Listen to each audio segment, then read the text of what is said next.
Assalamualaikum. Tanong, paano kung Muslim at ayaw ng relatives, pwede bang mag-insist ang pulis? Itong tanong ni Sir ay related doon sa video natin tungkol sa autopsy. Sa mga hindi nakakaalam, ang katawan ng isang Muslim ay nararapat igalang. Dahil dito, ang mga Muslim ay inatasang ingatan at igalang ang mga katawan ng mga yumao. Kabilang dito ang maayos at agarang paglibing sa patay at ang pag-iwas sa anumang uri ng pambabastos o kawalang galang sa kanilang katawan.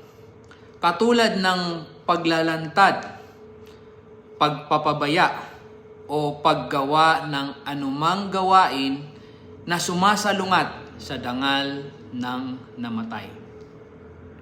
Gayunpaman, may Islamic fatwa o Islamic ruling na nagmula sa abroad mula sa reliable source na nagsasaad na pinahihintulutan ang pag-autopsy sa bangkay ng yumaong Muslim kung ang layunin nito ay makahanap ng forensic evidence.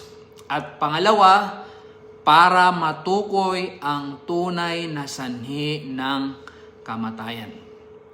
Tandaan, pinapayagan ito kung kinakailangan sapagkat nakasalalay dito ang mas mahalagang interes. So ang diretsong sagot, pwedeng i-insist ng PNP kung may public interest para matukoy ang cause of death ng isang Muslim. May natutunan ka na naman ba ngayong araw? I-like, i-follow at i-comment ang iyong tanong.